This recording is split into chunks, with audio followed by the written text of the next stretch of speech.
Olá, turma, tudo bem? Bora lá para a nossa leitura de hoje. Mais um dia com o Senhor, com a palavra, né? E o Senhor vai nos conduzindo aí, graças a Deus, mais uma semana, né? Nós já estamos indo para quarta-feira, dia 29 de novembro, né? O mês está dando tchau para nós. Amanhã já é o último dia, dia 30, e finalizamos então o mês de novembro. E na sexta-feira iniciamos o mês de dezembro, os últimos 31 dias para nós finalizarmos a nossa leitura. Estou feliz demais porque a gente tem conseguido chegar até aqui. O Senhor tem nos dado saúde, paz, alegria, discernimento. O Senhor tem nos ensinado coisas maravilhosas durante esse ano e eu sei que até o dia 31 ainda tem muito para o Senhor fazer nas nossas vidas. Vamos orar? Entregar esse momento para o Senhor e a gente já vai começar. Jesus, muito obrigado, Pai, por mais esse dia. Obrigada, Senhor, por essa semana que o Senhor já está nos dando e que nós já estamos indo aí para quarta-feira. Muito obrigada, Espírito de Deus, por cada ministração que o Senhor tem feito ao nosso coração. Muito obrigado, Pai, por cada momento que o Senhor tem ministrado ao nosso coração com a palavra, trazendo discernimento, trazendo sabedoria, trazendo capacitação que só pode vir do Teu Espírito para nós. Sem o Senhor, nós sabemos cada dia mais que nós não podemos fazer nada. Não há nada nessa terra, Senhor, que nós possamos fazer sem a Tua ajuda, sem a Tua presença, porque é o Senhor quem nos fortalece, é o Senhor quem nos anima, é o Senhor quem nos direciona, é o Senhor quem nos capacita, é o Senhor quem nos fortalece, que nos faz ficar de pé, que não nos deixa, Senhor, fraquejar no meio do caminho, porque nós sabemos que os dias são maus e eles só vão piorar, Senhor, e é por isso que nós queremos estar firmes, alicerçados em Jesus, essa rocha poderosa e firme. Obrigada, Senhor, até aqui. Eu te louvo, Senhor, e te agradeço por cada um dos meus irmãos que tem chegado até aqui comigo, Senhor. Nos ajuda, nos revigora cada dia mais na Tua presença, Senhor, em nome de Jesus. Amém? Glória a Deus. Então vamos lá, hoje nós vamos voltar para Atos 18, que a gente vai finalizar esse capítulo, né, que a gente parou no capítulo 18, Atos, capítulo 18, a partir do versículo 19 até o final, que é o versículo 28, e depois a gente vai para o capítulo 19, que é ele inteiro e ele é bem comprido.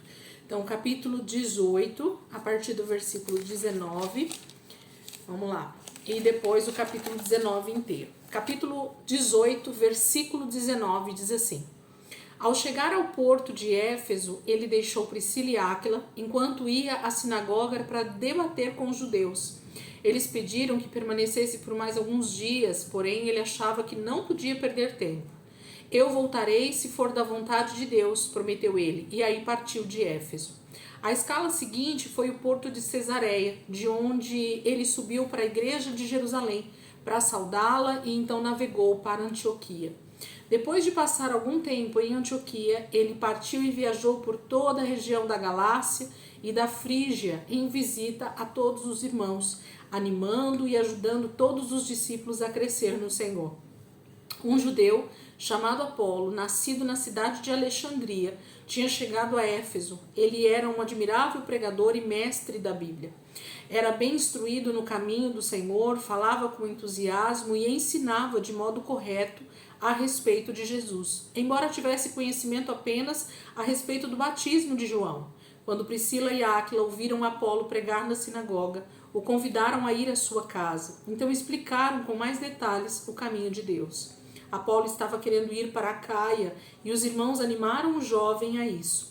Escreveram aos crentes de lá, pedindo que o recebessem.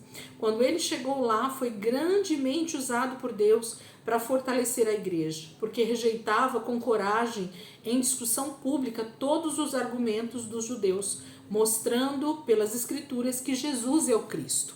Então, o capítulo 18, finalzinho dele aqui, fala dessas passagens de Paulo por algumas cidades. Ele sai de uma cidade, vai para outra, Jerusalém, Antioquia, que era a base deles. De Antioquia ele volta a fazer as viagens pelas mesmas cidades que ele já havia passado ali na Galácia, na Frígia, porque ele agora vai revisitar a igreja por onde ele passou, para ver como estão os irmãos, para encorajá-los, para levá-los a crescer ainda mais no Senhor com o ensino, com aquilo que o Espírito Santo tem ensinado também a ele. E assim Paulo vai fazendo a igreja ser amadurecida. Nisso, Priscila e Áquila, que estão em Éfeso, que foram deixados por Paulo lá, ele ouve um judeu convertido chamado Apolo, pregando sobre Jesus, só que Apolo tinha alguns erros, né? Doutrinários ou de conhecimento mesmo a respeito de Jesus. Então ele chama ele para casa deles e ali senta à mesa e comunica a Apolo todas as questões que eles perceberam que havia algum erro doutrinário, algum erro teológico, confirmando, mas corrigindo também o ministério de Apolo. E assim Apolo é encorajado a continuar o seu trabalho, que agora ele queria ir para a Acaia, a região da Acaia, né? Então ele vai para lá e continua fazendo o ministério que Jesus propôs para ele. Apolo foi um grande pregador da palavra, um grande pregador do evangelho, né? Um homem com certeza tremendamente usado pelo Senhor no seu tempo, ali nas regiões do Império Romano. Capítulo 19, gente, ele é bem comprido, então aperta o cinto aí e vamos junto, tá bom? Capítulo 19 diz assim: enquanto Apolo estava em Corinto, Paulo viajava pelas regiões altas da província da Ásia e chegou a Éfeso, onde encontrou diversos discípulos. Vocês receberam o Espírito Santo quando creram? Perguntou-lhes Paulo. Não, responderam. Nós nem sequer sabemos que existe o Espírito Santo. Neste caso, que batismo vocês receberam? Perguntou ele. O batismo de João Batista, disseram eles.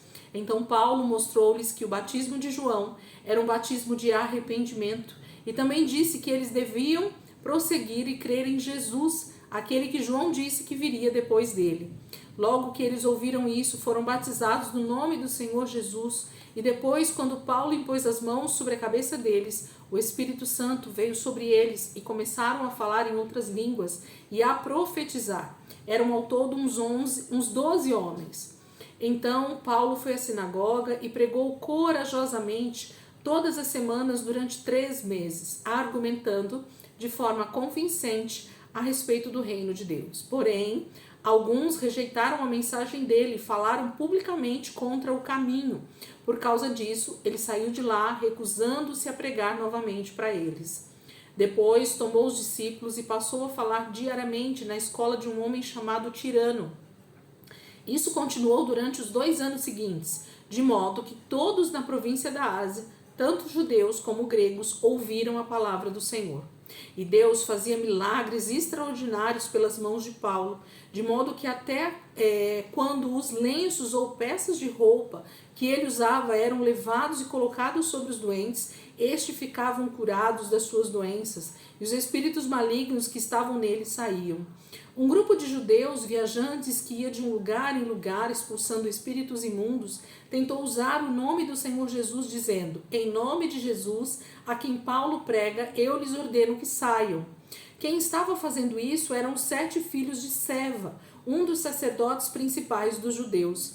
Mas quando eles tentaram isso com um homem dominado como espírito imundo, o espírito respondeu: eu conheço Jesus e conheço Paulo, mas quem são vocês? Então o homem, dominado pelo espírito mau, saltou em cima deles e os espancou, de modo que fugiram da casa deles, nus e feridos.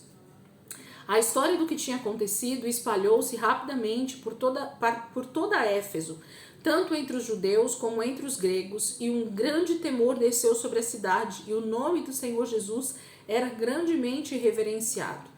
Então muitos dos que creram confessavam em público as obras más que tinham feito antes. Muitos dos crentes que tinham praticado o ocultismo confessaram as suas obras, trouxeram seus livros de magia e bruxaria e os queimaram numa fogueira pública. Alguém calculou o valor dos livros em 50.000 denários. Assim, de maneira poderosa, a região toda foi muito abalada pela palavra do Senhor. Depois disso, Paulo sentiu-se impulsionado pelo Espírito a passar pela Macedônia e Acaia antes de voltar a Jerusalém. E depois de lá, dizia ele, eu devo seguir para Roma. Assim Paulo enviou Timóteo e Erasto, seus 2 ajudantes, à Macedônia, enquanto ele permanecia mais um pouco na Ásia. Mas por aquele tempo surgiu um enorme alvoroço em Éfeso por causa do caminho. Começou com Demétrio, um ourives que empregava muitos operários na fabricação de modelos de prata do templo da deusa grega Ártemis, que dava muito lucro aos artífices. Ele convocou uma reunião dos seus homens, juntamente com outros empregados em ofícios parecidos, e disse: Senhores, este negócio é a nossa fonte de renda. Como vocês sabem muito bem, por aquilo que já viram e ouviram, esse sujeito, Paulo, convenceu muita gente de que deuses feitos por mãos humanas não são deuses. Como resultado, o volume das nossas vendas está caindo. E esta tendência é evidente não apenas aqui em Éfeso, mas na província toda. E eu não estou falando apenas sobre os aspectos comerciais dessa situação e do nosso prejuízo, mas também da possibilidade de que o templo da grande deusa Ártemis perca sua influência, esta magnífica deusa adorada não somente em toda esta parte da Ásia, mas em todo o mundo, e seja destituída de sua majestade divina. Com isso, a fúria deles aumentou e começaram a gritar: Grande é a Ártemis dos Efésios. Começou a juntar-se uma multidão e daí a pouco a cidade toda estava em confusão. O povo correu para o anfiteatro e arrastaram com eles os macedônios Gaio e Aristarco, companheiros de viagem de Paulo. Paulo queria falar ao povo, mas os discípulos não o permitiram. Alguns amigos de Paulo, que eram autoridades da província, mandaram também um recado a ele, suplicando-lhe que não arriscasse a vida entrando lá. Dentro, o povo todo estava gritando a cada pessoa uma coisa diferente. Aliás, a maioria deles nem mesmo sabia por que estava ali. Alguns judeus descobriram Alexandre no meio da multidão e o empurraram para a frente. Ele fez sinal pedindo silêncio e tentou falar com a intenção de fazer a sua defesa diante do povo.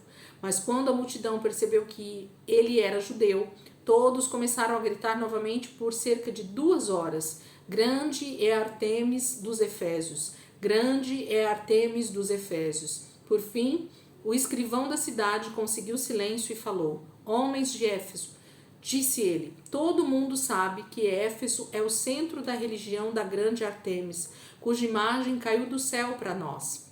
E já que isto é um fato sem discussão, vocês não devem ficar perturbados. Digam o que disserem e não façam nada sem pensar primeiro. Todavia, vocês trouxeram aqui estes homens que não roubaram nada do templo dela, nem difamaram a deusa. Se Demétrio e seus companheiros de profissão têm alguma queixa contra eles, os tribunais estão abertos normalmente e os juízes podem cuidar do caso bem depressa. Deixem que eles tratem do assunto pelos meios legais. E se há queixas a respeito de outros assuntos, elas podem ser apresentadas nas reuniões regulares da Assembleia da cidade, conforme a lei. Pois corremos o perigo de sermos acusados pelo governo romano por causa deste tumulto de hoje, visto que não existe motivo para ele. E se Roma exigir uma explicação, eu nem sei o que dizer. Com isso, ele mandou todos embora e encerrou a assembleia. Então, percebam que capítulo 19 fala dessa estadia de Paulo, na verdade, ali na cidade, na Ásia, né? Mais precisamente em Éfeso. E eles, então, são afrontados, né, por homens que estão se vendo prejudicados pela pregação do evangelho, e os deuses que eles costumam adorar ali naquela região estão sendo menosprezados, né? Porque as pessoas estão se convertendo a Jesus, estão vendo que os deuses feitos por mãos de homens não são deuses. E aí eles começam a se irritar muito e criam um grande alvoroço. Quase que esses irmãos que foram ali levados foram talvez espancados e mortos, né? E Paulo queria ir lá defendê-los, mas outros irmãos não permitiram que ele fosse, porque provavelmente o alvoroço seria ainda pior, porque todo mundo já conhecia Paulo ali na região e sabia que era ele quem estava levando a palavra do evangelho a tantas pessoas, inclusive ali em Éfeso. Amém, queridos? Então, nossa leitura de hoje termina aqui. Que vocês possam estar meditando. Tem bastante coisa aqui dentro desse texto também que a gente pode estar aprendendo com o Espírito Santo. Não é diferente nos nossos dias. Nós temos muitos mercadores das religiões também nos nossos dias. E se a gente meditar, o Espírito Santo está pronto a nos ensinar de que o verdadeiro evangelho, ele é puro e simples, e que o único Deus a ser adorado é o Senhor e nenhum outro. Então a gente tem bastante coisa para aproveitar nesse texto de hoje também. E amanhã a gente vai então para a carta a Corinto, a igreja na cidade de Corinto, aos Coríntios. E a gente vai ver o que o Espírito Santo então vai nos ensinar dentro dessa carta de Paulo, que é a primeira carta à igreja de Corinto, tá bom? Deus abençoe, ótima quarta-feira para vocês, bora caminhar, falta só mais 31 dias, na verdade 32, né, com a data de amanhã, mas nós estamos indo realmente para o mês final, para o último mês, né, e a partir do dia 1º de janeiro o Senhor já tem um novo ciclo para nós em 2024, amém? Deus abençoe. Ótimo dia para vocês e amanhã, se Deus quiser, a gente está aqui para continuar nossa leitura.